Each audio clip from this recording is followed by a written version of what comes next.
ያሬድ እዚሁ ላይ እንግዲህ ተቃውሞቹን ተከታትላቸዋል። እንደ ሰብአዊ መብት ባለሙያም በፖለቲካዊ ጉዳዮች እንደሚሳብም ሰው ተቃውሞቹ ለምሳሌ ኔፓል ላይ ሱሺላ ካርኪ የተባሉት የቀድሞ የኔፓል ሱፕሪም ኮርት ጀስቲስ የነበሩት ሰው በወጣቶቹ ተጠቁመው ነው የኢንተሪም መንግስቱ ጠቅላይ ሚኒስትር የሆኑት። ሶ ቤዚክሊ ወታደራዊ ኃይሉ ሊቆጣጠር የሚችልበት እድል እንትን ብለዋል ማለት አምልጠዋል። ለተወሰነ ጊዜ እንግዲህ ሽግግሩን እንደሚያመጣ እንመለከታለን። በአንጻሩ በማዳጋስካር የሆነው ሌላ ነው። በሌሎችም አካባቢዎች የተለያየ ውጤት የተከሰተባቸው ነገሮች አሉ። ቢያንስ ግን ሙከራዎቹ አሉ እንደ ትውልድ። አሁን አንድ ኢትዮጵያ ውስጥ ያ ትውልድ ቅድም ልደቱ እንደጠቀሰው በከፍተኛ ቁጥር እያለ ይሄ መሰል ፌኖሜንን የሌለበትን ምክንያት እንድናነሳ ነው። ያው ወደ ቤዚክስ መመለስ ወዳለሁና መጀመሪያ እንዴት ያለ ህዝብ ነው እንዲህ ላለ ተቃውሞ የተገባ? ጭቆና መኖሩ ብቻውንስ የተቃውሞ መኖር ዋስትና ነው ወይ የሚል ጥያቄ አስታውሳለሁ። ጥያቄዎቹን ስለሚያያዙ ነው አሰናስዬ የማነሳቸውና ከዛ የቱ ለምን ተሳካለት የትኛው ስለምን አልተሳካለትም የሚለውንም አብረን እንመለከታለን። መጀመሪያ አንድ ህዝብ ለተቃውሞ ደርሷል በስሏል የሚባለው ወይም ተቃውሞ ሊያነሳ ይችላል የሚባለው ምን ሲሆን ነው የሚለውንም እንድናየው ነው። ቴንክ ዩ ቴዲ። ልደቱ ከሄደበት እንትን ልነሳ።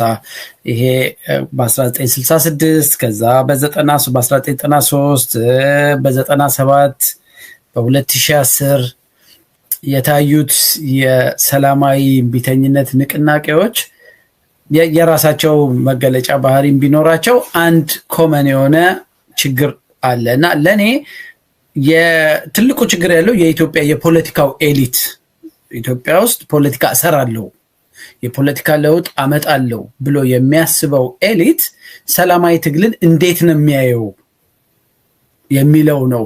ሁሉ ጊዜ ትግል ውስጥ የሚገቡ ሰዎች የሰላማዊ ትግልን የሙከራ ካርድ ነች። እሷ ትንሽ ያለ መሳካት የሆነ ነገር መንገጫገጭ ከታየባት ትልቁ ካርድ ከጀርባ የትጥቅ ትግል ነው። ይሄ ለረጅም ጊዜ ከቆየንበት የሽፍትነት ይሄ ከመሳሪያ ጋር ከዚህ በፊት በነበረው ውይይታችን ቴዲ ብዙ ሄደንበታል። ቅድም እንዳልኩት ያገዛዝ ስርዓቶቹም ብዙ ጊዜ በኦፕንሊ ሲናገሩ ፓርላማ ውስጥ እኮ በቃ አርፋችሁ ምንላችሁን ከተቀበላችሁ ተቀበላችሁ፣ ካልፈለጋችሁ በኃይል ፈትኑን ነው የሚሉ። ስለዚህ አውዱ ያገዛዝ ስርዓቶቹ በሚያስቀምጡልህ መስፈርት ውስጥ ገብተህ ከሰራህ ትሰራለህ፣ እምቢ ካልክ ጫካ ግባና ሞክረኝ ስለሚል ያንን አክሰፕት የማድረግ የመቀበል እኔ እኮ አይ ቲንክ የ97ቱ ጥሩ ምሳሌ ነው። በቃ እነ ልደቱ የሞከሩት ሙከራ የኢትዮጵያ ሕዝብ በሰላማዊ ትግል ማመኑን ጭምር ወጥቶ ደግፎ ከሰልፍ አንስቶ እስከ ድምጽ መስጠት ደግፎ ስልጡን ሕዝብ መሆኑን አሳየ፣ እድል ሰጠ። ነገር ግን የሰላማዊ ትግሉ ላይ የተቀመጡ ሰዎች በራሳቸው ችግር በተለያዩ ምክንያቶች አሁን አንገባበትም ያ አይሳካልንም ያሉ ሰዎች እኮ ቀጥታ አስመራ ጫካ ውስጥ ነው ሄዱት። ስለዚህ የሰላማዊ ትግልን የመጀመሪያው ችግር ብዙ ጊዜ የሚታየኝ ባደረኩትም እንትን ኢትዮጵያ ውስጥ አንድን ስርዓት ሪሙቭ እናደርጋለን ከሚል ይነሳና የማታረጉበት ምልክት ሲመጣልህ እሱን ልትገባ የምትችልበት ሌላ መገዳደሪያው ኃይል ውስጥ ይሄ የትጥቅ ትግል ውስጥ ነው የምትገባው። ሌሎቹ ሀገሮች ውስጥ ሁለተኛ አማራጭ የላቸውም። ኬንያ ሬብል አላት የላትም። ሌሎቹ ብዙ ሀገሮች ከፋይ ብሎ ጫካ የሚገባ ከትጥቅ ጋር ግንኙነት ያለው ትጥቅን የመሳሪያ ትግልን እንደ አማራጭ ጭራሽ አይቀርብም፣ የለም። ስለዚህ ምንድነው የሚያደርጉት? ሰላማዊ ትግሉን ስርዓት መቀየር ላይ ብቻ አይደለም አቅደው የሚነሱት። እኛ የምናቅደው በዚህ ቀን ተነስተን ሰላማዊ ሰልፍ አድርገን ህዝቡን አሳምፀን ከዛ ያገዛስ እነሱ ማአት ፌዝ ያለው ሰፊ ጥናት ነው የሚያደርጉትም ዝግጅት የሚያደርጉት። ስርዓቱን ስንነቀንቀው ምን አደጋዎች ምን ሪስኮች ይመጣሉ? ሪስኮቹን ቀድመው ነው ቁጭ ብለው ሪስኮቹን አሰስ አድርገው ኤቢሲዲ ብለው እያንዳንዱን ሴናሪዮ ሊሆኑ የሚችሉትን ነገሮች ሰርተው ከዛ ስርዓቱ ከተቀየረ በኋላ ራሱ ትራንዚሽኑ ምን ይመስላል የሀገረ ካኦፒያ ላይ ያለው አይነት ሰነድ ቀድመህ የትራንዚሽኑ ሂደት ምንድነው መምሰል ያለበት በድንጋጤ ይሄ ለውጥ ይውጠናል ብለው ለአገዛዝ ስርዓቱ ኃይል ሊሆኑ የሚችሉ አካላትን እንዴት አርገህ ነው ጋራንቲ ዋስትና መስጠታቸው በየጫካው ቁጭ ብለው የቀጣዩን ስልጣን እድል የሚጠብቅ ወረፋ የሚጠብቀውን እኔ ተቆጣጥሬ ፍላጎቴን በዚህ መንገድ አሟላለሁ የሚለውን ኃይል እንዴት ነው አኮሞዴት የምታደርገው በጥናት ላይ አይደለም ብዙ ጊዜ የሰላማዊ ትግሎቻችን የሚካሄዱት ብዙ ጊዜ ግብታዊነት አለባቸው አንድ ግብታዊነቱ ደግሞ ፎከሱ ስልጣን ላይ ያለውን አካል ሪሙቭ ማድረግ ላይ ብቻ እሱ ኢንድ ጌም በቃ የትልቁ ዋና ኦብጀክቲቭ ሆኖ ይቀመጣል ከዛ ያቺ ሀገር እንዴት ትቀጥላለች ምን ትሆናለች በአገዛዝ ስርዓት ውስጥ በብዙ መንገድ ተሳትፎ የነበራቸው ተገፍተው የሚሆን ፈልገው ድጋፍ ያደረጉ ሰዎች ቁጥራቸው ቀላል አይደለም አንዳንዶቹ በሀብትም የተከማቹ ምን አይነት ዋስትና ነው የምንሰጣቸው ትጥቅ ማስፈታት ማለት ነው ያገዛዝ ስርዓቱን ጉልበት የሆኑትን አካላቶች ትጥቅ የምታስፈታው ዋራንቲ በመስጠት ነው በየቦታው ስልጣን የሚፈልጉትን አካሎች ዋስትና መስጠት የሚችል 3-4 ፌዝ የያዘ የመጀመሪያው ዝግጅት ጀምረ ያንን አገዛዝ ስርዓት ማስወገድ ካስወገድክ በኋላ ምን አይነት ሰላማዊ ሽግግር ታደርጋለህ ከዛ በኋላ የሚመጣው መንገድ ምንድነው የሚለውንም ዘልቆ የሚሄድ አይነት አደረጃጀት ያለው የሰላማዊ ትግል ኢትዮጵያ ውስጥ ተካሂዶ አያውቅም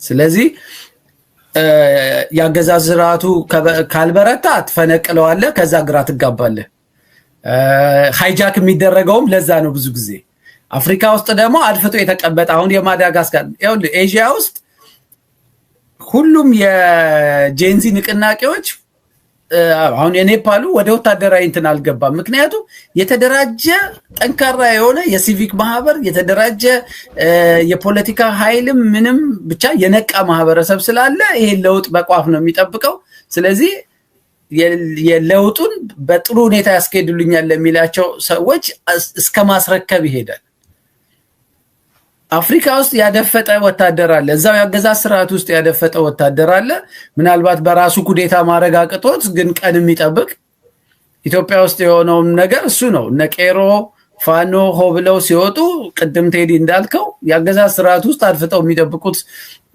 ኃይሎች በህዋት ሲበሳጩ የኖሩ ኃይሎች እድል ነበር የሚጠብቁት ለውጡንም የሰላማዊ ትግሉንም ይዘውት የመጡ ሰዎች በህዋት መቀሌ መግባት ሳቲስፋይድ ነው እና ጭራሽ መልሶ ያንን የተለፋበትን ሰላማዊ ትግል ዋጋውን ሊያሳጣ የሚችል አይነት አቋም ይዘው ሁሉ በቃኛንን ከዚህ በኋላ እንደዚህ ብናረጋው እንደዛ ምናረጋው የሚል ነገር ሲመጣ እና ኢትዮጵያ ስለዚህ ህዝቡ ስልጡን ነው ወይ ቅድም ያነሳት ነገር አለች በሰላም ኦኬ የተከፈተለትን በር ተጠቅሞ ገባ መረጠ ምን አለ ማለት አንዳንዶች እንደሚሉት በማንኪያ ያቀረበለት ጎረሰ ግን ከዛ ውጪ ያለውን ፕሮሰስ በተመለከተ ለመብቶቹ ኮሚትድ የሆነ ህብረተሰብ ነው ሊባል ይችላል እሱን ካላካተተ ስልጡን መባሉ ትክክል ስለማይሆን ብዬ ነው ማለት ነው ምክንያቱም በትክክል ለተጠቀስከው ኤዥያ ውስጥ ለምሳሌ አምባገነን የማይሸከም ህዝብ ባለበት አምባገነንነት ሊፈጠር አይችልም ኦብቪስሊ ወታደሩም ገሎ መጨረስ እንደማይችል ስለሚያውቅ ነው ያንን ያረጋው በአንጻሩ ከአመታት በፊት ግብጽ ላይ የተነሳው ተቃውሞ እንዴት እንደተጠናቀቀ የምታውቀው ነው አረብ ስፕሪንግ የተነሱ ተቃውሞዎች በስፋት ተቃውሞዎች ወዴት እንዳመሩ በብዛት የምንመለከተው ነውና ህብረተሰባዊውንም ገጽታ እንድናየው Thank you Teddy የስልጡን ተቃራኒ ያለውን ቃል መጠቀም ከህዝብ ጋር ታጣላኛለና ልክ ላይሆን ይችላል ለሙሉ ህዝብ የዛን የስልጡንን ተቃራኒውን ተጠቅሜ በዛ መንገድ ልገልጸው አልፈልግም ግን ሲቀጠቀጥ ይኖር ህዝብ ነው በአፈና ውስጥ ደርግ 17 አመት ኢህአዴግ 17 አመት ከዛ በኋላ የመጡት ማይሎች እንዲሁ ሲወቅሩት የኖረ ህዝብ ስለሆነ ከቆይታ በኋላ ይሄ ሰሚት የማድረግ ሁሉንም ነገር ተቀብሎ በቃ በራሱ ተረቶች ኑሮ ካሉት መቃብር ይሞቃል እያለ ምን እያለ ይልቅ በቅጥቀጣው ብዛት የሽሽት ስትራቴጂን መሸሽን ሁሌ አደጋን በኮንፍሮንት ከማድረግ ይልቅ መሸሽን እንዳማራጭ ቤት ኪራይ ስትጨምርበት ከሁለት ክፍል ቤት አንድ ክፍል ቤት ይከራይ ይሆናል። አሁንም ስትጨምርበት ኩሽናም ቢሆን አጽድቶ ይገባል። ስኳር ስትጨምርበት በዋጋ ላይ በጨው ጠጣለሁ ይልሃል። ጨውንም የለም ስትለው ባዶውን ጠጣለሁ ይላል። ቡናውም የለም ስትለው ገብስ ቀላቅሎ ሊጠጣ ይችላል። ስለዚህ የሽሽት ስነ ልቦና የሪፕሬሽን በድህነት አንደኛ ክብርህንና የሂውመን ዲግኒቲህን በረጅም ጊዜ ሂደት ውስጥ የሰውን ስብዕና ከሚሸረሽር ነገር አንዱ ድህነት ነው። በቃ የጠርዝ ድረስ የወረደ ድህነት ክፉ ነገር ነው። ብዙ ነገርህን ሙልጭ አድርጎ በቃ አጥቦ ነው የሚወስድብህ። በላዩ ላይ ደግሞ እንዲህ አይነት የፖለቲካ አፋኝ የሆነ አውድ ውስጥ ለረጅም ዓመት ስትቆይ ያ በሰውነትህ የሞራል እሴቶችህን ሁሉ ነው የምትነጠቀው። እና ግን አንዳንድ ጊዜ ደግሞ የሆነ የማያስነካቸው ነገሮች እንዳሉ የምታየው በጣም የኛ ሰው ሴንሲቲቭ የሆነበትን የሪሊጅን ጉዳይ ተመልከት። ሲኖዶስ ሌላ ሊቋቋም ነው ሲባል ማንም ጠሪ ሳይኖረው አስፋልቱን ሁሉ ነጭ ልብስ ጥቁር ልበስ ባል ጥቁር ይለብሳል። የማያስነካቸው ነገሮች አሉት። እና ይሄንን የፖለቲካ ነፃነቱን መፍቱን ግን በቃ እርግፍ አድርጎ በሽሽት ስነ ልቦና መስሎ ማደርን እንደ አንድ የመክረሚያ ስልት አድርጎ የወሰደ ህዝብ ነው ያለን። እሱን በምን ቋንቋ ቴዲ ያለ መሰልጠን ተቃራኒ ግን ሌላ ጥሩ ቋንቋ መፈለግ ያለብን ይመስላልና ነገሩ ከነሳ ነው በቂ ነው። ኤግዛክትሊ በዛ አይነት ችግር ውስጥ ያለ ማህበረሰብ ስለሆነ እኔ አንዱ ምሳሌ ልጥቀስና ላቁምልህ። የእነ ልደቱ ለምርጫ 97 ሲወዳደሩ ብዙ ሰው ልደቱ ታስታውሳለህ፣ የምርጫ የመራጮች መመዝገቢያ ቀን ሲቃረብ ራሱ ብዙ ሰው አልተመዘገበም ነበር። ምን ጥቅም አለው? ለምንድነው ወተንም ያገዛዝ ስርዓቱ ስልጣኑን እንትን ለሚያደርግ ቮት አናረግም አንወጣም አንመዘገብም ተብሎ ምን አደረግን? ማአት መኪናዎች ተከራየንና በሁሉም የሀገሪቷ ከአዲስ አበባ በመውጫ መንገዶች አድርገን ግን በየአካባቢው ወደ ጉራጌ መስመር ሄደው ጉራግኛ የሚችል የሰመጉ አባል ወደ ኦሮሚያ ክልል ምናምን እንደዚህ የተለያየ እንትንና በየክልሉ ያሉ ጽህፈት ቤቶችን አስተባበርንና የመመዝገቢያው ቀን ምርጫ ቦርድ ትንሽ ጊዜ አራዝሞት ነበር። በየመንደሩ በድምጽ ማወቅ ላይ ግዴላችሁም ውጡ፣ ምረጡ፣ ለውጥ ይመጣል ምናምን ብለን ቀሰቀስንና በዛ አጭር ጊዜ ውስጥ የሚገርምህ የመራጩ ቁጥር በሚገርም ሁኔታ ከፍ አለ። ሰው ይሰማል፣ ለውጥ ይፈልጋል፣ በሰላማዊ መንገድ መንግስት መለወጥ ይፈልጋል። ግን መጨረሻውን ሲያየው ደግሞ ሌላ ሆነና የሚፈራው ማንን ነው ካልከኝ ፖለቲከኛውን ይፈራል። የኢትዮጵያ ህዝብ የራሱን ከጉያው የወጡትን ያገዛዝ ስርዓቱን ይፈራል። ያገዛዝ ስርዓቱን እንቃወማለን ብለው አደባባይ የወጡ ፖለቲከኞችን እነ ልደቱን ይፈራል፣ እኔን ይፈራል፣ የሲቪክ ማህበር ጋዜጠኛውን ይፈራል። ስለዚህ የኤሊቱን የፖለቲካ ኤሊቱን እንዲፈራ አድርገነዋልና ሰው ስልጡን የሆነ መንገድ ስላልፈለገ ነው ምናምን ብዬ ማሰብ የሚቸግረኝ ብዙ ጊዜ ለዛ ነው ቴዲ። እሺ አሁን እንግዲህ ያሬድ ያነሳቸውን ሀሳቦች በተመለከተ የምታክለው ሀሳብ ካለ መጨመር ትችላለህ ልደቱ። ግን እንደው ጥያቄውን ልቀጥለውና ማለት ከዛ ጋር የተሰናሰለ ሌላ ነገር ለማንሳት እንግዲህ ከሰላማዊ ትግል ጋር በተገናኘ በመጽሐፍህም ላይ የጠቀስካቸው ሰነዶች አሉ፣ ያሰፈርካቸው ሰነዶች አሉ። ሚዲያውም እንዲነጋገርበት በተለይ የግንቦት ማኒፌስቶንና የጃይካ ቃል ኪዳንን የጃይካ ቃል ኪዳን ከሞት በኋላ ያለ ትንሳኤን የሚመለከት ነው ብዬ ነው የማስበው እኔ። እሱንም ግን መነጋገር አስፈላጊ ነው። ዞሮ ዞሮ እንደ አብሮ ሲግኒፋይ የሚያደርገው ነገር ስላለ ማለት ነው። አገሩን መፍረስን በተመለከተ ኢን ሪል ተርምስ ሰው ጋር ቅርብ እንዲሆን ስላደረገና አሁን መጽሐፉም ስለተነበበ ትርጉም የሚሰጥ ይመስለኛል። መሬት ላይ የድርጊት መርሃ ግብር ማቅረብ ይቻላል ወይ? ለምሳሌ አሁን ባለው አውድ የሚሰራ ያኔ 97 በተፈጠሩት ሁኔታዎች ተጠቅሞ ህዝብ መቀስቀስ ተችሏል። ሚዲያውንም ሌላውንም መዋቅር ተጠቅሞ ህዝቡን በስፋት ሞቢላይዝ ማድረግ ተችሎ ነበረ። አሁን ያኔ የነበሩ አሁን የሌሉ እድሎች አሉ። ኦብቪየስሊ የተረጋጋ ሰላም የለም። ያንን አይነት የመገናኛ ብዙሃን አክሰስም እንደው አገዛዙ ካልሞተ በስተቀር ይሄን ሊፈቅድ እንደማይችል ይታወቃል። ለአሁን የሚሰራ የድርጊት መርሃ ግብር በማውጣት በኩል ኃላፊነት ሊወስዱ የሚገባቸው ኃይላት ያንን እያደረጉ አይመስልምና እዛ ላይ መደረግ ስላለባቸው ነገሮች እንድታክል ነው። ያ ጥሩ ጥያቄ ነው።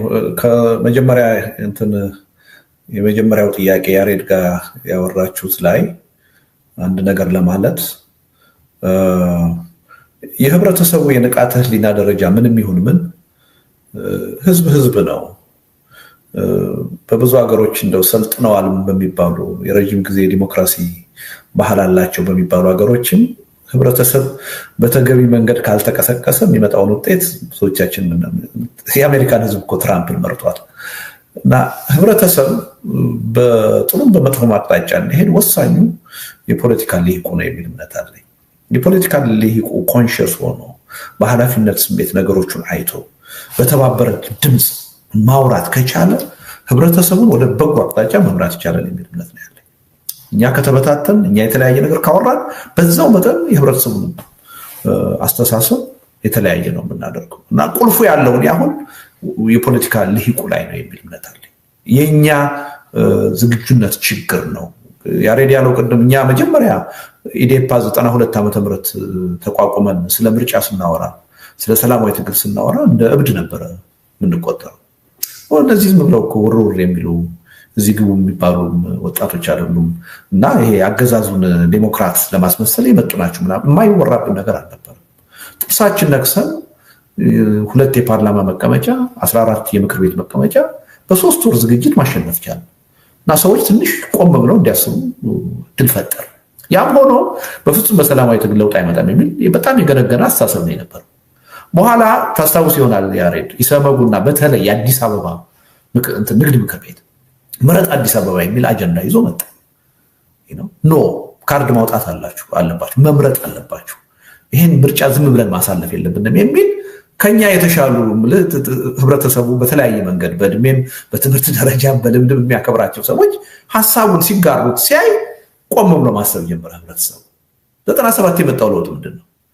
ከኛ በተጨማሪ እነ ዶክተር ብርሃኑ እነ ፕሮፌሰር መስፍን እነ ዶክተር በፍቃዱ አገሪቱ ውስጥ አሉ የሚባሉ ዶክተሮች ፕሮፌሰሮች በዚህ መንገድ ለውጥ ይመጣል ብለው ሲሰለፉ ሲያይ ህብረተሰቡ ግልምጣል ተለወጠ። እኛ ብቻ ስንለው ብንቀጥል ኖሮ የትም አይደርስም ነበር። የነሱ መምጣት ትልቅ የሆነ እምነት ህብረተሰቡ ውስጥ ፈጠረ። ያ ነው 97 ምርጫ ነው በዛ ደረጃ የህዝብ ተሳትፎ እንዲኖር የተደረገው። የመጣውን ውጤት አይተነዋል። ኢህአዴግ በታሪኩ እንደዛ ጊዜ ቻሌንጅ ሆኖ ያውቃል። አዲስ አበባ ምክር ቤት 100% ነው የነጠቀው። በክልል ደረጃ በተወዳደርንባቸው አካባቢዎች ብዙ ያልተወዳደርንባቸው አካባቢዎች አሉ። በተወዳደርንባቸው አካባቢዎች በተለይ ከተሞች አካባቢ ማመንም አይቻልም።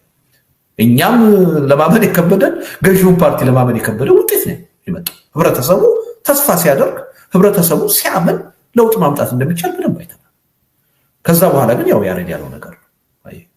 በዛ ስልት ላይ የነበረን እምነት የጠጠረ ስላልነበር በግማሽ ልብ ስለነበረ መንግስትን ካላወረደልን ሌላ አማራጭ መያዝ አለብን የሚለው ኃይል ሌላ አቅጣጫ ያዘ። ምን ሆነ? አሁንም ህብረተሰቡ እንደገና ተስፋ ቆረጠ። ይሄን መንግስት በሰላማዊ ትግል አይቻልም በትጥቅ ትግል ነው የሚል አመለካከት ያዘ። ግን ሄዶ 2010 ላይ ያ ሁሉ ዓመት ከባከነ በኋላ እንደገና በሰላማዊ ትግል ነው በህዝባዊ እምቢተኝነት ነው ለውጥ መምጣት ይቻላል። ያው ለውጥ ባይቀጥልም እና ቢጠለፍም ማለት ነው። እና የልሂቃኑ አስተሳሰብ ወሳኝ ነው። ህብረተሰቡን በተፈለገው አቅጣጫ መምራት ይቻላል በበጎም በመጥፎ። ስለዚህ ዋናው ነገር እኔ ያለመሰልጠን ጉዳይ ለፖለቲካ ኤሊቱ ይገባናል ብዬ ነው የማምነው። አልሰለጠንም፣ ኋላ ቀር ነን፣ ምንም ጥርጥር የለውም። ይሄን ወደ ህዝቡ ልወስደው አልችልም። እኛ ክሪቲካል ማስ የሚባል ግን የለም። ልደቱ ማለት የሚጠይቅ የሆነ አይነት ሲቪክ በሱ ደረጃ ጉድለት አለ ማለት ይቻላል። ግን አሁን ምን መሰለህ፣ አሁን የፖለቲካ ኤሊት ሲባል እኮ ሰፋ ያለ እንትን ነው። ሲቪክ ማህበራት የሚመሩትን ይመለከታል። ሚዲያውን የምትመሩትን ሰዎች ይመለከታል። ኢንቴሌክቹዋልስ እነሱን ይመለከታል። የፖለቲካ ኃይሎቹን ብቻ አይደለም። እና በዚህ ደረጃ ያለው ኃይል በጣም ችግር አለበት። ስትራቴጂክሊ ማሰብ የቻለ አልሆነም። ህብረተሰቡን በትክክለኛ አቅጣጫ አስገብቶ ለመምራት ብቃትና ዝግጁነት አልኖረውም። እና ይሄ ነው አሁንም የታየው ችግር። እና ወደ ጥያቄ ልምጣና አሁን ይሄን ክፍተት ለመሙላት እየጣርን ያለን ኃይሎች አለ። አገር ውስጥ ሙከራ እያደረጉ ያሉ ኃይሎች አሉ። ታስታውሳላችሁ፣ ጦርነት ይቁም ብለው ህዝባዊ ሰልፍ ለመጥራት ሁሉ የሞከሩ ሰላማዊ ፓርቲዎች ነበሩ። ግን ዋና ከአገዛዙ ባላነሰ እንቅፋት የሆነባቸው ተቃዋሚው ኃይል ነው። ከውጭ ሀገር ከታጠቁት ኃይሎች እነዚህ በፍጹም ትግሉን ሊያዘናጉ ነው። በትጥቅ ትግል ሊመጣ የሚችለውን ድል ሊያስቀሩ ነው፣ ሊያጨናግፉ ነው። አትመኗቸው፣ አደግፏቸው የሚል ቅስቀሳ ነው የተካሄደባቸው። ግን ተስፋ አልቆረጡ። ደካሞችም ቢሆኑ ጥረት እያደረጉ ነው አሉ። እርሾ መሆን ይችላሉ።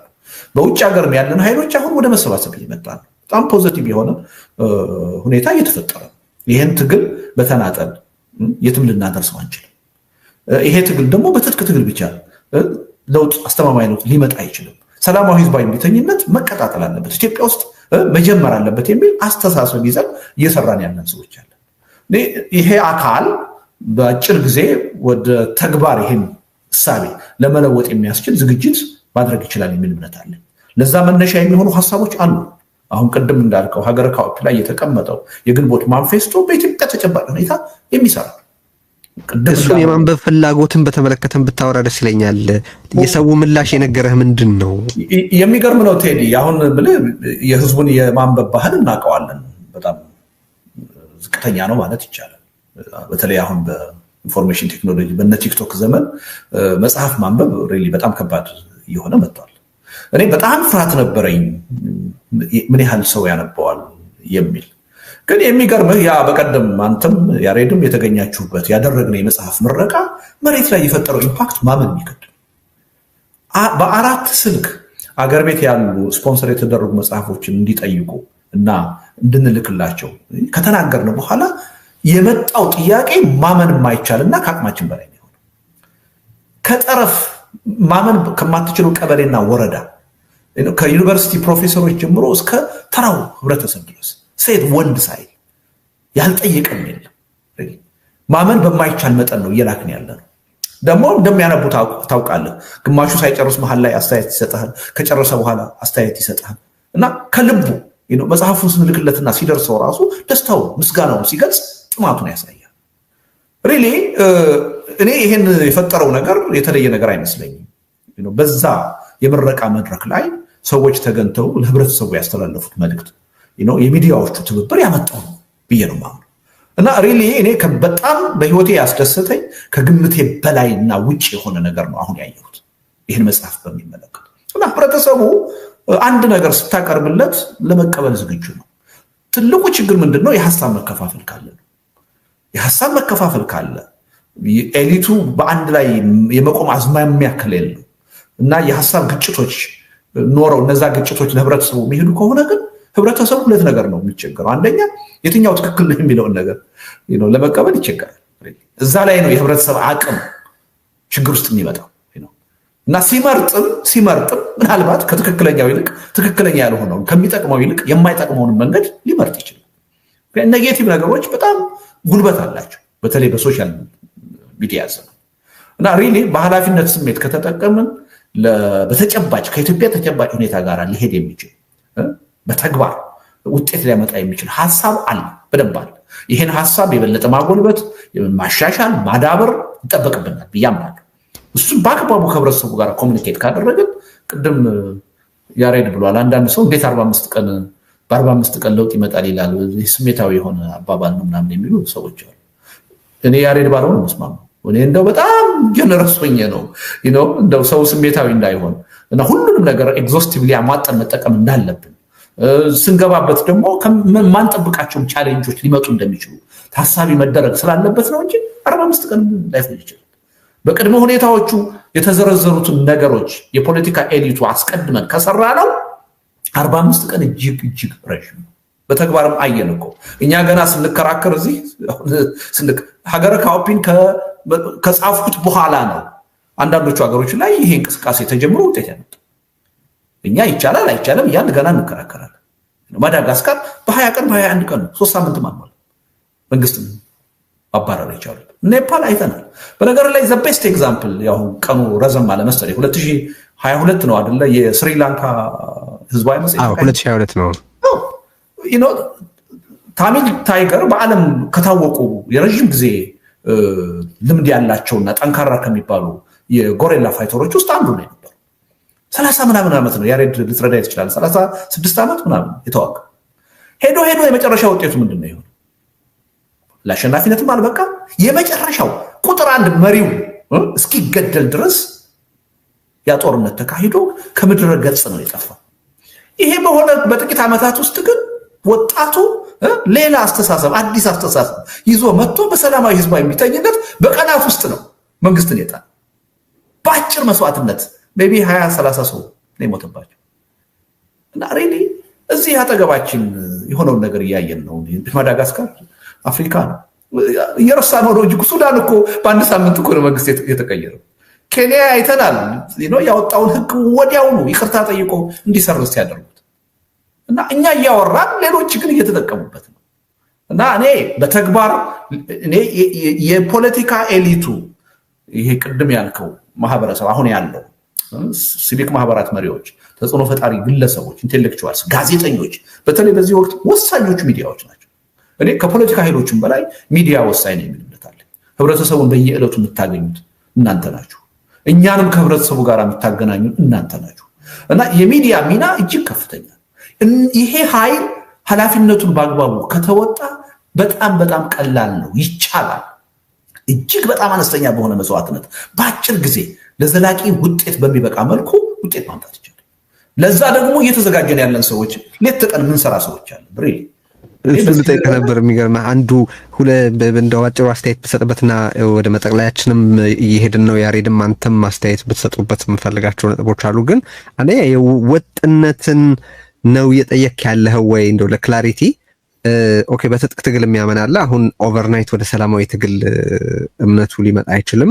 በትጥቅ ትግል ውስጥም ራሱ የሰላማዊ ትግል መካሄዱን የማይቃወም መኖሩን ቀደም ሲል ገልጸሃልና ቢያንስ የሰላማዊ ትግሉ አካል እንኳ የትጥቅ ትግሉን ኢንካሬጅ ማድረግ ባይችል በመረዳት ደረጃ ቢወሰን የትጥቅ ትግል የሚያካሂደው አካል ግን ሰላማዊ ትግልን ኢንካሬጅ ማድረግ እንዲችል መጠየቅ አንችልም ወይ ልልህ ነው። እንደው በትግል ስልት መስማማት እንኳን ባንችል እሱ አንዱን። ሁለተኛ ያቀደም ያልኩህ የድርጊት መርሃ ግብርን በተመለከተ ጀምረዋል። ዝግጅት እየተደረገ እንደሆነ ይታወቃል። በእያንዳንዱ ሰው ሊደረጉ የሚችሉ ነገሮችን ሪኮመንድ የሚያደርግ የድርጊት መርሃ ግብር እስካሁን ድረስ አለመኖሩም ትልቅ ክፍተት የፈጠረ ይመስላል። እና እሱንም በተመለከተ ባጭሩ እሱ እንግዲህ ያው ዝግጅት ያስፈልገናል። ምክንያቱም መነሻ ሀሳቦችን ልናቀርብ የምንችል ሰዎች አለ። ዞሮ አንድ ነገር የሚጀምረው ከአንድ ሰው ነው አይደለም። ስለዚህ በመነሻ ደረጃ አስቀድመን በዚህ ጉዳይ ላይ ስናስብበት የነበር ብዙ የተናገርን ብዙ የጻፍን ሰዎች አለን እና መነሻ የሚቸግረን አይመስለኝም። ነገር ግን እንዲህ አይነት ጉዳይ ደግሞ የሀገር ጉዳይ ስለሆነ የህዝብ ጉዳይ ስለሆነ በጥቂት ሰዎች ብቻ መሰራት ያለበት ጉዳይ አይደለም። ሰፋ ያለ የፖለቲካ ኃይል እየተነጋገረበት እያሰፋ እያዳበረ ወደ ተግባር ሊለወጥ የሚችል ነገር ማዘጋጀት ይቻላል የሚል እምነት አለ። እኔ በዛ ደረጃ ብዙ ክፍተት አለ የሚል እምነት የለኝም።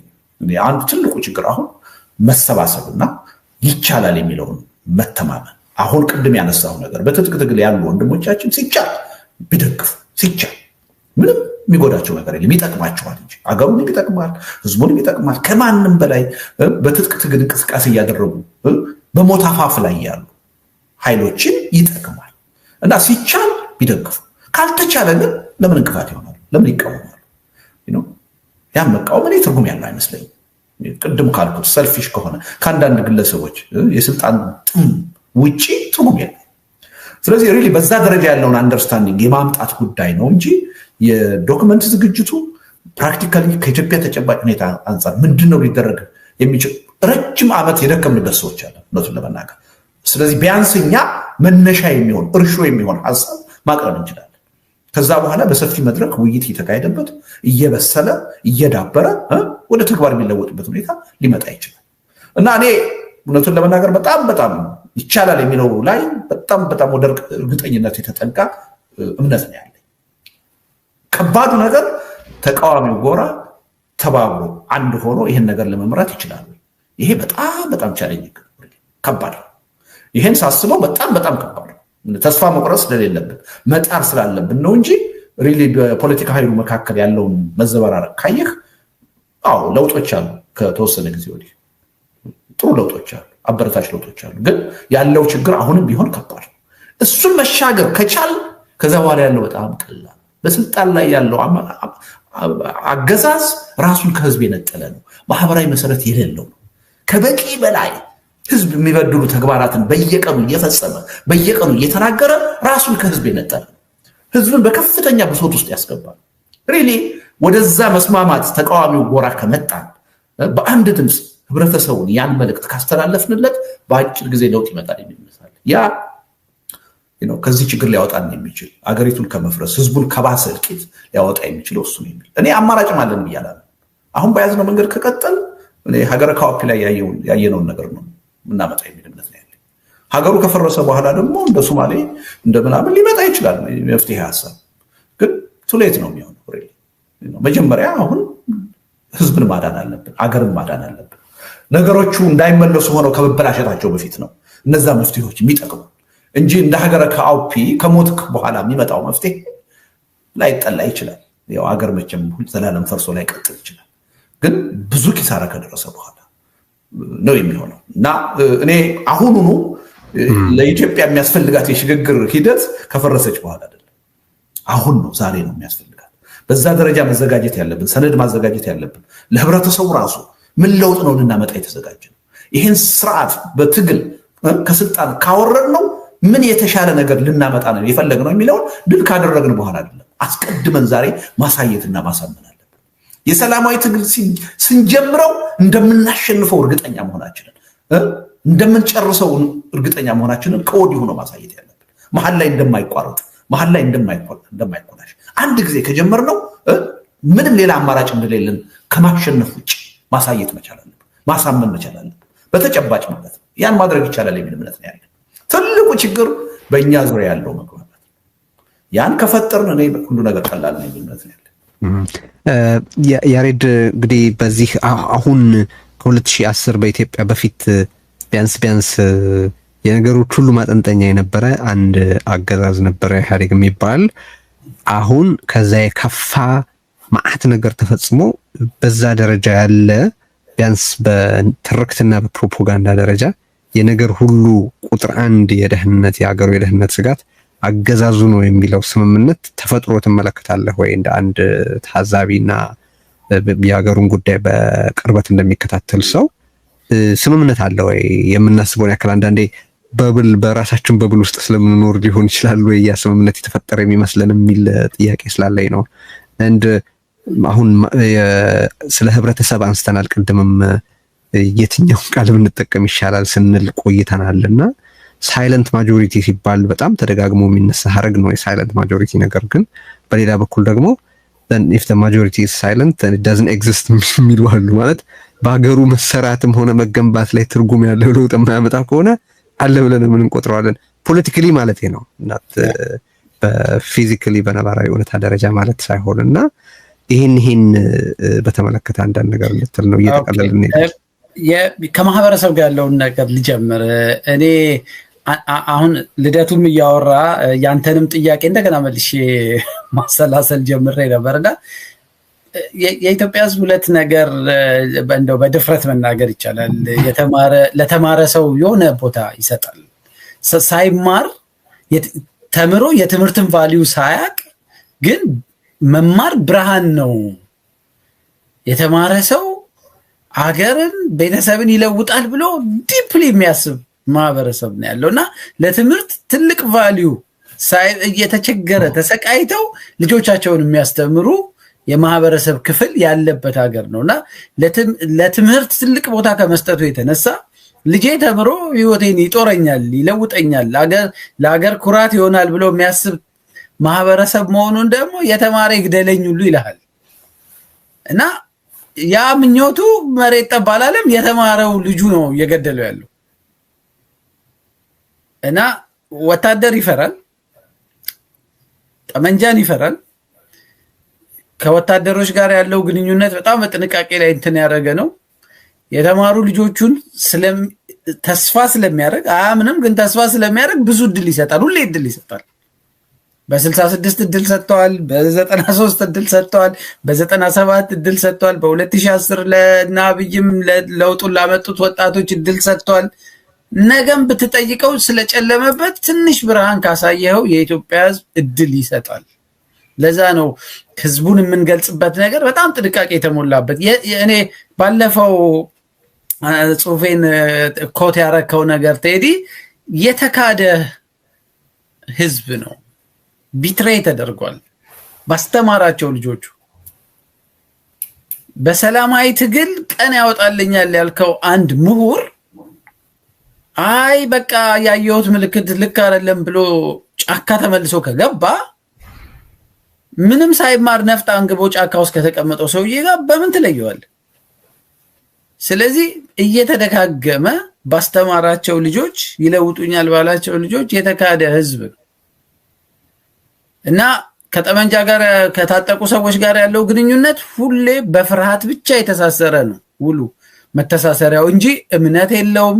አይፈልጋቸውም፣ ግን ደግሞ መሞት አይፈልግም።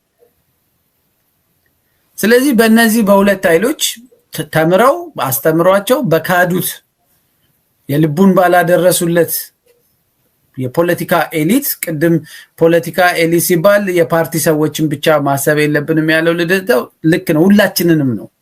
ሁላችንም ነን ቢትሬይ ያደረግነው። ሰልፊሾች ነን። ከቻልን ሹልክ ብለን ከሀገር ወተንም ቢሆን ራሳችንን እናድናለን ትተነው ሜዳ ላይ። ከዛው ከሆንን ደግሞ ስልጣኑን ቅርባችን ከሆነና ህሊናችንን መግደል ከቻልን ከአገዛዝ ስርዓቱ ጋር ሆነን በድህነቱም በምኑም እየተሳለቅንበት ጭራሽ እላዩ ላይ እንጫነዋለን። በአንዳንዴ ደግሞ ያው ታጥቀንም ደግሞ ሌላ ለውጥ እንዲያደርግ ልጆቹን እንዲገብር በእድሜ ሰጥቷት ኢትዮጵያ ውስጥ ቅድመ አያት የሆነች ሰው ልጇንም የልጅ ልጇንም ምናምንም ገብራ በየስርዓቱ በየለውጡ የሚያለቅሱ እናቶች የፈጠረ እንትን ኤሊት ነው ያለው። ስለዚህ እሱን በጥንቃቄ ማየት ያስፈልጋል። የኢትዮጵያ ሕዝብ ሁሌ ቸር ነው፣ ለልጆቹ እድል ይሰጣል፣ የለውጥ እድል ይሰጣል፣ ግን የእጁን አላገኘም። ስለዚህ እሱን አሁን ነው በምን ልግለጸው ስል ከቆየው በኋላ አሁን እሱ ጋር እንግዲህ የሚነሳው ጥያቄ የምልህ የሱዳን ሕዝብ ለምሳሌ ረዘም ላለ ጊዜ በአምባገነን ስር ቆይቷል አይደል? ያውም ሃይማኖት አለኝ የሚል አምባገነን። በኋላ ያው ኢሊቱ ነው ማለት አንድ ምላሽ ነው ሊሆን ይችላል። ለምሳሌ የሱዳን ኢሊት እንደዚህ አሁን ባለ ደረጃ ክፉኛ እየተገዳደለ ምን እያለም የሚጽፉትን እመለከታለሁ። አንዳንዶች ስቲል በር አለው እንደገና መገናኘት ቢፈልግ አይነት የውጭ ኃይላት ናቸው ገብተው ያመሱት እንጂ ኢሊቱ ቢፈልግ የመነጋገሪያ በር አለው። ሲጣላም ነገ እንደሌለ አይነት አይደለም። እንደዚህ እያሉ ሲጽፉ አንዳንድ ቦታዎች ያነበብኩ ይመስለኛል። በልሂቅ ምክንያት ነው ይሄ አሁን የተፈጠረው ነገር የተፈጠረው ማለትም ይቻላል። ግን ጥያቄም ደግሞ ያስነሳል። ስለ ሱዳን ያለው ሁኔታ እንደዚህ ከሆነ ኬንያ ያለው ኤክስፒሪየንስ ሌላ ነው። ያው በዲሞክራሲ ውስጥ አንጻራዊ በሆነ ዲሞክራሲ ውስጥ የኖረበት ጊዜም ሰፊ ነው።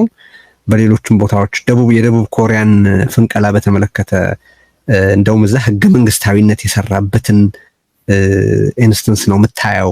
እንዴት ህገ መንግስታዊነት እንደሚሰራ በቃ ፓርላማው ምክር ቤቶቹ ተባብረው ነው ፕሬዚደንቱን ከስራ ውጭ ያደረጉት የህገ መንግስቱን ጋርድ ሬልስ ለማፍረስ ሲሞክር እንደዚህ እና ህብረተሰብ የተለያየ ኤክስፒሪየንስ ያለው ልክ ነው። ግን ጥያቄም ይጠየቃል። የቱ ጋ ነው መሸከም በቅቶኛል የሚለው?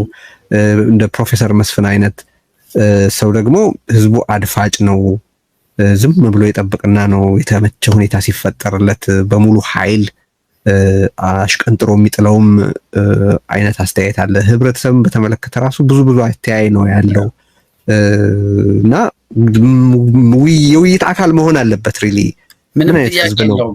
ምንም ጥያቄ የለው። ወይ እንደው እድል አይሰጠንም ብለን በቃ ይሄ ማህበረሰብ ዋጋ የለውም ብለህ ካሰብክ ለምን እታገላለሁም ብለህ ነው የምትጠይቀው። ወደዛም ትሄዳለህ። አዎ ለምን እታገላለሁ? በቃ ማህበረሰቡ ጭቆናን የሚፈልግ ከሆነ አምባገነናዊ ስርዓትን የሚፈልግ ከሆነ ከሞቀው በቃ ይሙቀው ብለህ ልትተወው ትችላለህ። ግን ያ አይደለም እውነታው ነው። እሱ መሬት ላይ ሄደህ በተናጠል እኔ እኮ አዲስ አበባ በቆየው ጊዜ ከታክሲ ሹፌር አንስቶ ሻይ የሚያቀርብልህ ሰው ሁሉ ያጉረመርባል፣ ይበሳጫል፣ ይቆጣል፣ ይናደዳል፣ ክፌቱን ይነግርሃል። ግን በተናጠል ነው ቡና ላይ ነው የሚያወራህ እንጂ ስለዚህ ደስተኛ አይደለም በሚደርስበት በደል ሞቆት አይደለም። እንግዲህ ፕሮፌሰር ያሉት አድፋጭነት፣ የአድፋጭነት ባህሪ ያለ እሱ ደግሞ ምንድነው የምትፈራው ኃይል ቅድም ያልኩት የታጠቀው ኃይል እስኪዳከምልህ ትጠብቅና ጠላትህ የደከመ የመሰለህ ቀን ዘለል ትወጣ ትችላለህ። አሁን ሊበታኝ አይችልም፣ አሁን ሊጨርሰኝ አይችልም ያልክ ቀን እና አጋር ያገኘህ ሲመስልህ ከተደበቅበት ቦታ ወጥተህ ልክ የምርጫ 97 እኮ አብዮት አደባባይን ያጥለቀለቀው እንትን ዴይ ቢፎር ብልጽግናን እንትን ኢህአዴግን የደገፉ ሰዎች እኮ ቲሸርታቸውን ገልብጠው ትላንት ላበል ነው ዛሬ ግን አጋር አግኝተናል ብለው ነው የመጡት። ስለዚህ አድፋጭነቱን ታያለህ። በአንድ ቀን ልዩነት ውስጥ ሁለት ገጸ ባህሪ ይዞ መጫወት የሚችል ሰው አለን። የመንግስት ስብሰባ ላይ ጁስኪ ቃጠል አጨብጭቦ ቤት ሲገባ የት አባታቸው እነዚህ ምናምን ይልሃል። ስለዚህ ደባል የሆነ ስብዕና ተላብሶ በሁለቱም ይጫወታል። እሱ ራሱን የቻለ ሰፊ እንትን ነው ያለው። ሌላው ግን አንድ ትልቅ ችግር እኔ ወደ ኤሊቱ ስናመጣ ደግሞ የሁሉ ነገር የዚህ የድርጅት ማምለክ ኮመን አጀንዳ እያለ እኮ ነው። ገና ከ66ቱ ግጭት ጀምሮ የኢትዮጵያን ገበሬ የኢትዮጵያን እዛ በጭሰኝነት ሲሰቃይ የነበረውን ህዝብ የኢትዮጵያን ድሃ ማህበረሰብ ህይወት ለውጣለሁ ብለህ በድርጅት ጉዳይ ትደባደባለህ። እና ትልቁ ጉዳይ ድርጅት ይሆናል ኢትዮጵያ ውስጥ። ለዛ ነው በአንጃ ድርጅቶች፣ በፖለቲካ ፓርቲ ብዛት፣ በሲቪክ ማህበረሰብ ብዛት አንድ አይነት ነገር መስራት እየቻልክ ኃይልህን ሰብስበህ እውቀትህን ሰብስበህ ግን ሁሉም ሰው የራሱ ድርጅት ይዞ መውጣት ይፈልጋል። አሁን የሰላማዊ ትግሉን 4-5 የተለያዩ ኃይሎች ህዝባዊ ሰላማዊ ትግል ነው የሚያስፈልገው ብለው አደባባይ ሊመጡ ይችላሉ። ልክ ልደቱ ሲመጣ እሱን አይተው ማት ድርጅቶች ሁሉ ተደራጅተናል ብለው ሊመጡ ይችላሉና እኔ ካልያዝኩት እኔ የምቆጣጠረው ድርጅት ካልሆነ ነገሩ ጨዋታው አያምርም ብሎ የሚያስብ ድርጅት አምላኪ የሆነ የፖለቲካ ኤሊት ስላለ ሁልጊዜ ድርጅት ሶሉሽን የሚፈጥር ይመስለናል።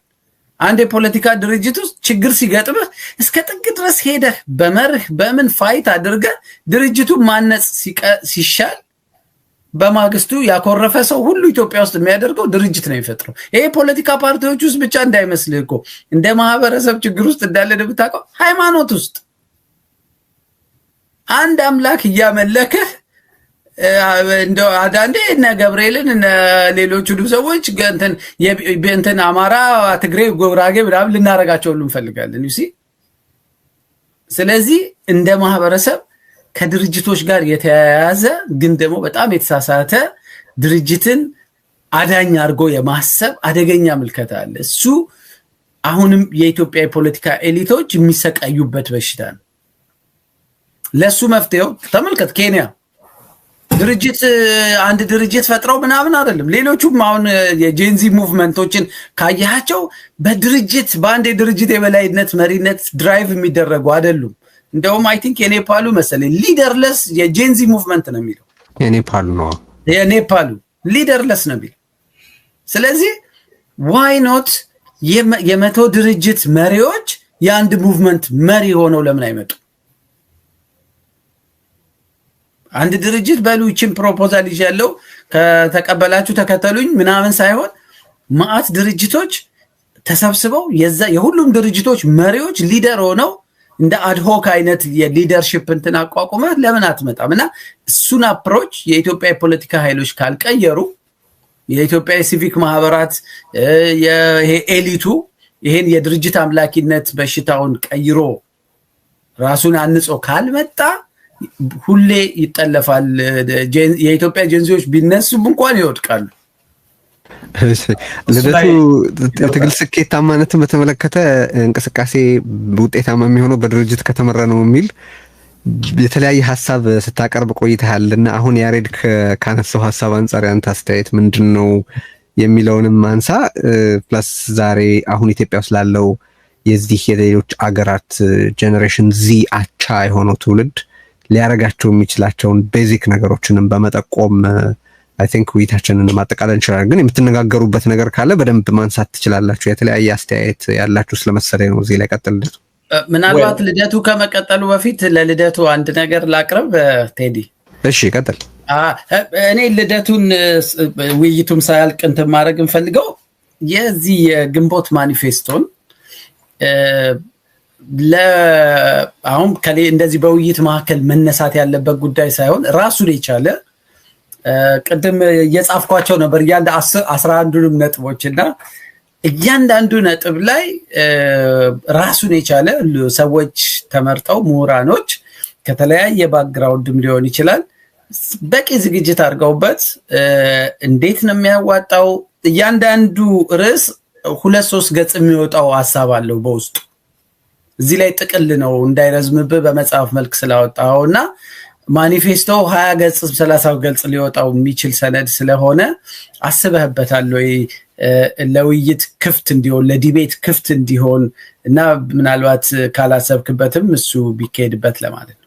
እንደገና እንዲጽፈው ነው ወይ? ምክንያቱም በአደባባይ ጥሪ ያደርጓል ተነጋገሩበት ብሎ ለሚዲያ ብዬ ነው መልሶ እንዲጽፈውና አስፋፍቶ እንዲጽፈው ነው ያሰብከው ወይስ ራሱ ይሄ ስራ ራሱን የቻለ እሱ ላይ ያተኮረ እሱን የማስፋፋት እንዲካሄድ የውይይቶች ተደርገው ግብአቶች ተሰብስበው አሁን መጽሐፉን እንረሳዋለን።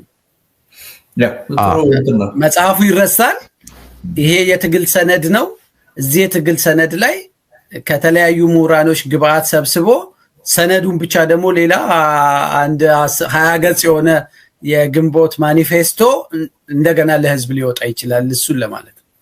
እንግዲህ በእኛ በኩል ፋሲሊቴት ለማድረግ በጣም ፈቃደኛ ነን። ደስም ብሎን የምናደርገው ነገር ነው። ቀጥል ልደቱ የያሬድ ያነሳውን ጥያቄ ከዛ የድርጅት ሚናን በተመለከተ ቀጥሎ ደግሞ ለትውልዱ መሻገር ያለባቸውን መልእክቶች ሶስቱ። ይሄ ያሬድ በጣም መሰረታዊ ነገር ነው ያነሳው። እኔ ጉዳዩ ወቅታዊ ነው የሚል ልባዊነት ስላለኝ ነው እነዚህን 2 ሰነዶች በተለይ አሁን እዚህ መጽሐፉ ላይ የግንቦት ማኒፌስቶና የጃይካ ቃል ኪዳን ለኢትዮጵያ ተጨባጭ ሁኔታ የተወሰነ መሻሻል ተደርጎ ማስፋፋት ተደርጎ ሊሰሩ የሚችሉ ናቸው የሚል እምነት አለኝ። ያው አንድ የማንኛውም ሀገር ነባራዊ ሁኔታ የተለያየ ነው። የኢትዮጵያና የሀገረ ካኦፒም ነባራዊ ሁኔታ የተለያየ ነው። በታሪክም ባለው ነባራዊ ሁኔታ ልዩነቶች እንዳሏቸው እረዳለሁ። ያም ሆኖ ግን ከሞላ ጎደል ሰነዶቹ ለኢትዮጵያ በጣም የሚጠቅሙና ከኢትዮጵያም ጋር ተዛምደው እንዲታዩ ሆን ተብለው የተዘጋጁ ናቸው እና በእነዚህ ቴዲ እንዳለው ሰነዶች ላይ መገናኛ ብዙሃን ምሁራንን፣ የፖለቲካ ሰዎችን፣ የተለያዩ ሰዎችን እየጋበዙ ውይይት ቢካሄድ ክርክር ብናካሄድባቸው እና በሂደት ከነዛ መድረኮች የመነጨ አስፋፍተን አዳብረን ከዛ ወደ ድርጅት ሰነድነት የሚቀየሩበት ሁኔታ ቢፈጠር ጥሩ ነው ብዬ አምናለሁ እና ሪሊ ቴዲ አሁን እንዳለው አንዳንድ ሚዲያዎች ቃል ገብተዋል ፍላጎት እንዳላቸው እና አሁንም በዚህ አጋጣሚ ሪሊ ይሄ እንደው የአንድ መጽሐፍ ጉዳይ ወይ የአንድ ግለሰብ አስተሳሰብ ተደርጎ መታየት የለበትም። ከወቅቱ የኢትዮጵያ ሁኔታ ጋር እጅግ ወሳኝ አጀንዳዎች ናቸው። ለምን ሁለቱም ጥያቄዎች አሁን በየቀኑ የሚገጥሙን ነገሮች ናቸው። አንደኛው ጥያቄ መጀመሪያው እንዴት ነው በሰላማዊ ህዝባዊ እምቢተኝነት ለውጥ ማምጣት የሚቻለው ማሸነፍ የሚቻለው የሚለው መሰረታዊ ጥያቄ ነው። ዛሬም ስንነጋገርበት የዋልነው ይሄን ነው። ለዚህ መልስ የሚሆን ነው የግንቦት ማኒፌስቶ። ሌላው ደግሞ ከኛም አልፎ ዲፕሎማቶችን ሌላውንም ዓለም እያስጨነቀ ያለው እንዴት ነው በትጥቅ ትግልም ሊሆን ይችላል፣ በሰላማዊ ትግልም ሊሆን ይችላል። ኢትዮጵያ ውስጥ የሆነ ጊዜ ለውጥ መምጣቱ አይቀርም እና ፖስት አብይ ኢትዮጵያ ምንድን ነው ልትመስል የምትችለው? ምን አይነት ሽግግር ነው? ምን አይነት የተሻለ ነገር ሊመጣ ይችላል የሚል ጥያቄ በየቀኑ ይገጥማል እና የጃይካ ቃል ኪዳን ለዚህ መልስ የሚሰጥ እና ሁለቱም እጅግ ወቅታዊ ሰነዶች ናቸው የሚል እምነት አለኝ እና ሪሊ በዚህ አጋጣሚ አሁን ሚዲያዎች በጣም ትብብር እያሳዩ ነው። በዚህ አጋጣሚ ላመሰግን ወዳለሁ እና በእነዚህ ጉዳዮች እነዚህ የጋራ አጀንዳዎቻችን ወቅታዊ ጉዳዮች መሆናቸውን አምነው የበለጠ ውይይት ብናደርግባቸው ዳብረው የትግል መሳሪያ ሰነዶች ቢሆኑ ተገቢ ነው እምነት አለኝ እና እኔ አቅሜና ሁኔታ በፈቀደ መጠን ጥረት አደርጋለሁ። ግን የሁላችንም የእናንተም ትብብር የሚያስፈልገው ነው የሚል እምነት አለኝ እና ጥያቄውን ስላነሳው ያሬድ በጣም ነው የማመሰግነው። ለምን የጉዳዩን ወቅታዊነትና ጠቃሚነት ስለተረዳህ ነው ያነሳው። ይሄ መረዳት የብዙዎቻችን እንዲሆን ምኞቴ ነው። ይሄ ነው አንዱ። ሌላው የዚህ የድርጅት ጉዳይ ቴዲ እኔና ያሬድ ነጋ ብዙም ልዩነት ያለ አይመስለኝም። ምክንያቱም መጨረሻ ላይ ያሬድ ምን ብሏል? ምንድነው ችግሩ? ለምሳሌ 100 ድርጅቶች ቢኖሩ የ100 ድርጅቶች መሪዎች የአንድ ትግል መሪ ቢሆኑ ብሏል። that is my point። መደራጀት በጣም አስፈላጊ ነው የሚል እምነት አለኝ። ካለመደራጀት መደራጀት በጣም አስፈላጊ ነው። ድርጅት ትልቅ የትግል መሳሪያ ነው የሚል እምነት አለኝ። እንደ ድርጅትም ደግሞ ትግል ሲመራ ነው በሰከነ ሁኔታ አስቀድሞ በጥናት በእቅድ ሊመራ የሚችለው አርቆ ማሰቡም የሚቻለው መዘጋጀትም የሚቻለው በድርጅት ደረጃ ሲሆን የሚል እምነት አለ እና መደራጀት ምትክ የለውም የሚል እምነት አለ። ትልቁ ጥያቄ ያለው የኛ ሀገር የድርጅት ትርጉም ግን በጣም የተበላሸ ነው፣ የተዛባ ነው። ራስህን ድርጅት አድርገህ ያቺ ድርጅት ሄዳ ለውጤት በቅታ አንተን ጠቅላይ ሚኒስትር እንድታደርግ ነው የምትፈልገው። እሷ ሄዳ አሸናፊ እንድትሆን ነው። ለህብረት ለትግል እንቅፋት እየሆነ ያለው ይህ አይነቱ አስተሳሰብ ነው። እንዲህ አይነት አስተሳሰብ ያላቸው ድርጅቶች እንዳውም ከመኖራቸው አለመኖራቸው ይመረጣል፣ አያስፈልጉም። በጣም ጠባብ የሆነ ሰልፊሽ የሆነ ኢንተረስት ላይ የታጠሩ ድርጅቶች አያስፈልጉም። ግን የተለያዩ ኢንተረስቶች አለን። በነዛ መሰረት ድርጅቶች ሊኖሩ ይችላሉ፣ ልናስቀራቸው አንችልም። ግን አሁን ያለው ተጨባጭ ሁኔታ ሪሊ የስልጣን ጥያቄ ነው ወይ? ምንም ጥርጥር የለውም። በፖለቲካ የተደራጀ ኃይል ስልጣን ቢመኝ የሚጠበቅ ነው። የስልጣን ጥያቄ ሁልጊዜም ይኖራል። ስልጣንም ሲኖር ነው ያሰብከውን ማሳካት የምትችለው። አሁን ባለው ተጨባጭ ሁኔታ በመኖርና ባለመኖር ጥያቄ ውስጥ በህልውና ጥያቄ ውስጥ ሆነ ስልጣን ትልቅ ጥያቄ ነው ወይ? ቀዳሚ ጥያቄ ነው። እኔ ለኔ አይደለም። እኔ አሁን የሚያስጨንቀኝ ማን ስልጣን ይዛል አይደለም። ይቺ ሀገርና ህዝብ ተርፈው ይሄን መከራ መሻገር ይችላሉ ወይ? እንደ ህዝብ እንደ ሀገር መቀጠል እንችላለን ወይ? ሰርቫይቭ ማድረግ እንችላለን ወይ? በዚህ ሁኔታ ውስጥ ሆኜ ስለ ስልጣን ላስብ አልችልም፣ ሊጨነቅ አልችልም፣ ቅድሚያ ሊሰጠው አልችልም። እና ሪሊ ድርጅቶቹ እንዴት ነው የሚያስቡት የሚለው ነገር ነው ወሳኝ። ያሬድ እንዳለው እንዲህ አይነት አስተሳሰብ ያላቸው ድርጅቶች እንዳውም ባይኖሩ ይሻላል። እውነቱን ለመናገር እንቅፋት ነው የሚሆኑት። የሆነ ህብረተሰብ እነሱን እየተማመነ ይዘናጋል እና ባይኖሩ ነው እንደውም ይሻላል። ግን መደራጀት በጣም ወሳኝ ነገር ነው። ካለመደራጀት በብዙ እጥፍ መደራጀት ይጠቅማል። ትልቅ የትግል መሳሪያ ነው። እሱ መኖር አለበት። ነገር ግን የድርጅቶች ቅድሚያ የሚሰጡት ነገር ግን ስልጣን መሆን የለበትም እና ከትብብር ወደኋላ ማለት የለባቸው። የህዝብና የሀገርን ጉዳይ ማስቀደም መቻል አለባቸው። ምክንያቱም አሁን ያለብን ችግር ከስልጣን በላይ ነው፣ ከፖለቲካም በላይ ነው። የህልውና የመቀጠልና ያለመቀጠል ጉዳይ ነው። ይሄን ታሳቢ አድርገን ድርጅቶቹን እንዲሁ ዝም ብለን ለእኛ የጠባብ ፍላጎት ማስፈጸሚያ ሳይሆን ለህዝብ ለአገር ጉዳይ የሚጠቅሙ አድርገን ልንጠቀምባቸው ይገባል። ለዚህ ነው አሁን በተናጠል ሩጫ የትም አያደርስም። እኔ አሜሪካን ሀገር ወደ ኢትዮጵያ እንዳልገባ ስከለከል ፓርቲ ማቋቋም ይችል ነበር። ምን ይጠቅማል?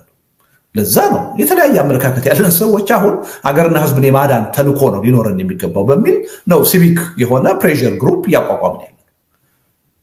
ዋናው አሁን ያደለ። ለዚህም ነው አሁን ቅድም ያሬድ እንዳለው ትግሉ ከፖለቲካ ኃይሎች ብቻ የሚጠበቅ መሆን የለበትም። የህልውናው ጥያቄ የሁላችንም ጥያቄ ነው። የሁላችንም ከሆነ ሁላችንም ልንሳተፍበት ይገባል። ስለዚህ ሲቪክ ማህበራቱንም መገናኛ ብዙሃንን የተማሩትንም ሰዎች ሁሉንም የሚመለከት ነው፣ የፖለቲካ ኃይሎቹን ብቻ አይደለም። እና እኔ በድርጅት ጉዳይ ያሬድ የማያምን አይመስለኝም። ጥያቄው ያለው ምን አይነት በመደራጀት በደንብ ነው ማምነው፣ በጠንካራ ድርጅት። ሌላው ጥያቄ ግን ቅድም የመካድና ያለማመን ጥያቄ ተነስቷል። የኢትዮጵያ ህዝብ ተክዷል፣ እውነት ነው፣ ምንም ጥርጥር የለም። ሁልጊዜ በራሱ ኤሊቶች ሲካድ ነው የኖረው፣ በራሱ መንግስታት ሲካድ ነው የኖረው። ከዚህ መካድ የመነጨ ስጋት፣ ጥርጣሬ አለ። ይህን ምንም ማናችንም ማስቀረት እንችል አይመስለኝም። ግን መጠራጠሩና መስጋቱ በራሱ ውጤት ሊሆን አይችልም። ምን አማራጭ አለ? እኔ አሁን የኢትዮጵያ ህዝብ እኛን ከማመን ውጭ ሌላ አማራጭ አለው የሚል እምነት የለኝም።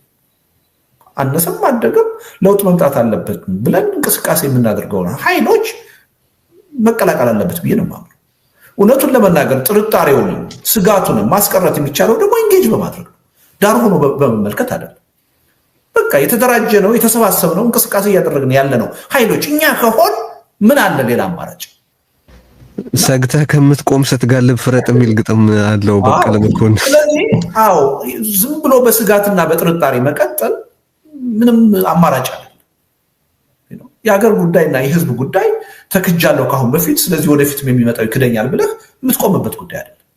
በተለይ አሁን ያለው እስካሁን እኮ የነበረው እኮ ቅንጦት ሆነ። ቅድም ያሬድ እንዳለው ስጋታችን የነበረው እኮ ትግል አድርገን መስዋዕትነት ከፍለን በቃ ሌላ አምባገነን ሊመጣብናል ብለን ነበር የምንሰጋው። አሁን እኮ ሌላ አምባገነን የማግኘት ምድል አይደለም ያለን እኮ የመፍረስ የመበታተን እኮ የመጨራረስ እኮ ዕጣ ፈንታ ነው ያለው። እና ሪሊ አንዳንድ ጊዜ ጥርጣሬያችን ስጋታችን ናቹራል ነው። ማናችንም ልናስቀረው አንችልም። እንዲጠራጠርና እንዲሰጋም ሊያደርጉት የሚችሉ መሰረታዊ ምክንያቶች አሉት የኢትዮጵያ ህዝብ ከበቂ በላይ። እሱን አምነን መቀበል አለብን። ግን ደግሞ በጥርጣሬ የትግል እንቅፋት መሆን የለበትም። በስጋት ራሱን አግልሎ መቀመጥ የለበትም። ይሄ አገዛዝ በስልጣን ላይ እስካለ ድረስ ሶሻል ሳይንስ ነው የምናወራው። ማናችንም በምንም ጉዳይ እርግጠኛ መሆን አንችልም። ሁሉ ነገር አንጻራዊ ነው። በእርግጠኝነት ልናገር የምችለው ነገር ግን ይሄ አገዛዝ ያሁኑ አገዛዝ በተለይም ደግሞ ጠቅላይ ሚኒስትር አብይ አህመድ በስልጣን ላይ እስካሉ ድረስ ይቺ ሀገርና ህዝብ አይተርፍ። እኔ ደመነፍሴ በእርግጠኝነት የሚነግረኝ አንተርፍ። ስለዚህ ከመታገር ውጭ ሌላ አማራጭ የለንም። ይሄ ጉዳይ ከጥርጣሬ ከስጋት በላይ እና ጥርጣሬያችን ስጋታችንን ይዘን ያን ደግሞ ልንቀርፍ የምንችለው እንዳሁኑ ቀደሙ መታለል የለብንም፣ መከዳት የለብንም ምንል ከሆነ ደግሞ መፍትሄው ቆሞ ብሎ መጠራጠር አለ፣ ቁጭ ብሎ መጠራጠር አለ፣ መስጋት አይደለም። ኢንጌጅ ማድረግ መሳተፍ መቆጣጠር ነው ገብቶ እና ይሄን በደንብ ታሳቢ ማድረግ ያለብን ይመስለኛል። እኔ ከዛ ውጭ ምንድነው የመጨረሻ ጥያቄ የነበረች እንግዲህ አሁን የመደራጀት ዝግጅቱ እየተደረገ ግን የራሱ ሂደት ስላለው እሱ ቅድም ያሬድ የጠቀሰው አለ ማጉረምረም በቃ ከቤትኛውም የህብረተሰብ ክፍል ውስጥ ያለ ማጉረምረም አለ ብሏል። በስፋት መከፋት አለ ብሏል። ሶ ከመከፋት ባሻገር ከተደራጀ ትግል በመለስ ያለ አገዛዙን ሊያደክሙ የሚችሉ በዜጎች በግል ሊወሰዱ እርምጃዎችን በተመለከተ ማሻገር የሚቻል መልእክት አለ ወይ? እሱ እንግዲህ ምንድነው ቴዲ እውነቱን ለመናገር ቅድም ያልነው አሁን ያሬድም ትንሽ የነካካው ነገር አለ። እኔ እውነቱን ለመናገር ይሄ መንግስት አንተም የጠየቀው ጥያቄ አለ። ራሳችንን ዝም ብለን እያመን ነው ወይ ይሄ አገዛዝ ከህዝብ ተነጥሏል በህዝብ ይጠላል የምንለው የሚለው እኔ በጣም እንትን ነኝ፣ በዚህ ጉዳይ ላይ ኮንሽስ ነኝ፣ በጣም ክሪቲካል ነኝ እና የራሴ ምንጮች አሉኝ ሀገር ቤት በጀጅመንታቸውን ማምናቸው ሁልጊዜ ነው ቼክ ማደርገው። አሁን ልንጠራጠረው ቢዮንድ ዳውት ይሄ መንግስት ከህዝብ ተነጥሏል።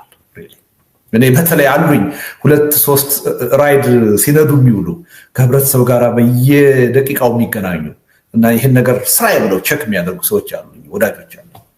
ጀጅመንታቸውን ማምንባቸው እና ማመን 98% የሚሆነው ህብረተሰብ ለዚህ በስልጣን ላይ ላለው መንግስት በጎ አመለካከት የለም፣ አይጠቅመንም፣ አያስፈልገንም፣ ጨካኝ መንግስት ነው፣ የማያስፈልግ መንግስት ነው ብሎ የሚያምን ነው። እና ይሄ ነው እኔ እኛስ እንትኖቹ የፖለቲካ ኃይሎቹ ራሱ ከዘገየን ብሶቱ ምናልባት ከሚገባው በላይ ገንፍሎና የሆነ ምክንያት ስፓርክ አድርጎ ቀድሞን ሊመጣ ይችላል ህዝባዊ እምቢተኝነቱ የሚል እምነት አለ። ግን ምናልባት ሊመጣ ይችላል ብለን ራሱን መጠበቅ አለብን ብዬ አምናለሁ። እኛ ራሳችን ተዘጋጅተን ካልመጣም እንዲመጣ ማድረግ አለብን ብዬ አምናለሁ። ሁለተኛ ከመጣም ደግሞ በራሱም ይምጣ በእኛ ጥረትና ቅስቀሳ ይምጣ፣ ከመጣ በኋላ ደግሞ እንደዛ ነገሮች በምንም ተአምር መሀል ላይ የማይቋረጥ በምንም ተአምር በሌሎች የማይጠለፍ የማይኮላሽ በምንም ተአምር በሌላ አምባገነን አንድን አምባገነን የማይተካ ውጤት እንዲያመጣ ሰፊ ዝግጅት ከአሁን ነገ ደግሞ ከዛሬ ጀምሮ መስራት አለብን። እኔ ቴዲ ደግሜ ደጋግሜ እንቅልፍ አልተኛም የምለው ያለ ምክንያት አይደለም፣ ነገሮችን ለማጋነን አይደለም፣ ከልቤ ነው በዚህ ጉዳይ ላይ የምንጭ። ምክንያቱም ነገሮች ከእጃችን ሊወጡ እየተቃረቡ በጣም እያሳሳቡ ነገሮችን በጣም ተለማምደን ነገሮች ከእጃችን ሊወጡ እየተቃረቡ ነገ ተኝተን ስንነሳ ኢትዮጵያ ሊፈጠር የሚችለውን ነገር አናውቅም። ይሄ መንግስት ከህዝቡም ከኛም ትግል ውጪ በራሱ ውስጣዊ ቅራኔና ችግር ድንገት ሊፈረካከስ ይችላል። ያን ሀገርና ህዝቡን ማዳን እንችላለን። ነገሮችን ተረክበን በትክክለኛ አቅጣጫ መምራት የምንችል የፖለቲካ ኃይሎች ወይም ስብስቦች አለን ወይ? አይዳውት የለንም። ሪሊ ይሄ እንቅልፍ የማያስተኛ ሁኔታ ውስጥ ነው ያለው። ሌት ተቀን ነገ አይደለም ዛሬውኑ ጀምሮ መስራት ያለብን ነገር ነው ያለው። ከዛ ውጪ እኔ እንደውም ስጋቴ ቀድሞን ህዝባዊ እምቢተኝነቱ ድንገት በሆነ አጋጣሚ ሊፈነዳ ይችላል የሚል ስጋት አለ። ለዚህ ነው በጊዜ የለንም ስሜት ነው መስራት ያለብን። that kind of sense of urgency ያስፈልገናል። ምን ዘናጋው ነገር አይደለም። አንድ ነገር ከእጅ ካመለጠ በኋላ አለቀ። ምክንያቱም እየተመራች ያለችው በምን አይነት ሰዎች እንደሆነ አይተን በምንም ተአምር የሀገር አስተዳደር ማለት ምን እንደሆነ የማያውቁ አገር በምን አይነት ሪስክ ሊፈርስ መንግስት የለሽ ሊሆን እንደሚችል በማይገባቸው ሰዎች ነው ቻገር አሁን እጅ ያለችው እና ይሄን በደንብ ማየት አለብን። ኤኒ ታይም ከፊታችን ባለ ማንኛውም ቀንና ሁኔታ የኢትዮጵያ ሁኔታ ከቁጥጥራችን ውጭ ሊወጣ ይችላል። ከዛ በኋላ መጸጸት ምናምን ዋጋ የለም። ዛሬ የቤት ስራችንን መስራት አለብን የሚል እምነት አለ። ስለዚህ በራሱ ሊመጣ ይችላል፣ ግን በራሱ ይመጣል ብለን መዘናጋት የለብንም። እኛ ራሳችን ህብረተሰቡን አሳምነን ቀስቅሰን ህዝባዊ እምቢተኝነትን በኢትዮጵያ ማምጣት አለብን፣ ማቀጣጠል አለብን። ያ ነገር ግን በስሜት መሆን የለበትም። እነዚህ ከራሳችንም ታሪክ አሁን በሌሎች ሀገሮች የምናያቸውን ጉድለቶች ሊያሟላ የሚችል ከነሱ እየተማረ ዝግጅት ከወዲሁ ማድረግ አለብን የሚል እምነት አለ እና ለዚህ ደግሞ እውነቱን ለመናገር በጎ ጅምሮች እየታዩ ነው። እነሱን ቶሎ ቶሎ የማጠናከር እና የበለጠ እነሱን ወደ ተግባር የመለወጥ ስራ ከሁላችንም ይጠበቃል የሚል እምነት ነው ያለኝ። ታንኪ በጣም ነው የማመሰግነው። ለሰው አያሌውና ያሬድ ኃይለማርያም ናቸው በዛሬው ቤታችን የተካፈሉት።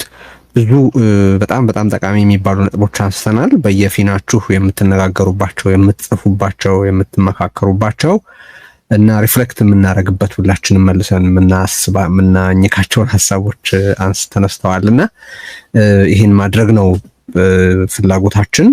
ሁለታችሁንም በጣም አመሰግናለሁ። እነዚህን መሰል ውይይቶች እንቀጥላለን። እንዳልኩት በትግል ስልትም ሆነ በሌሎች ጉዳዮች ላይ የተለየ ሀሳብ ካላቸው ሰዎች ጋር ሁለታችሁ በጋራም ሆነ በተናጠል የተለየ ሀሳብ ካላቸው ሰዎች ጋር ለመከራከር ያላችሁን ፈቃደኝነት ስለማወቅ እንዲያ ያሉ ፈቃደኞች ከተገኙ እንደዛ ያለ መድረክ እናዘጋጃለን። ለዛሬ ለጊዜያችሁ ለሐሳባችሁ ሁሉ ግን በጣም አድርጌ አመሰግናለሁ። እስኪ ያስጠልን ቴዲ። እናመሰግናለን ያሬድ ቴዲ።